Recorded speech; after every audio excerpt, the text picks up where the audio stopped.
રાજુલાના વાવેરા ગામમાં દીપડાનો હુમલો. અમરેલી રાજુલાના વાવેરા ગામમાં વહેલી સવારે બાળક ઉપર દીપડાનો હુમલો સામે આવ્યો છે. વૈભવ સોલંકી ઉંમર વર્ષ 8 ઉપર દીપડાએ ગંભીર રીતે હુમલો કરીને ઈજાઓ પહોંચાડી હતી. બાળકને રાજુલા હોસ્પિટલ ખસેડ્યા બાદ વધુ સારવાર માટે મહુવા હોસ્પિટલ ખસેડવામાં આવ્યો હતો. વન વિભાગ દ્વારા દીપડાને પકડવા સ્કેનિંગની કામગીરી હાથ ધરાઈ છે. સિંહો બાદ દીપડાની વસ્તી વધતી હોવાને કારણે ઘટનાઓ સતત વધી રહી છે. અતિ ચિંતાજનક સ્થિતિ સર્જાઈ છે. Story report by Yogesh Kanabar, Rajula.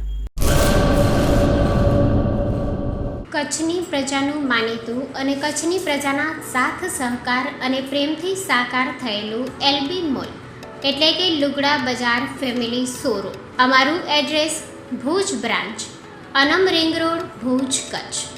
Mobile number 8980413537.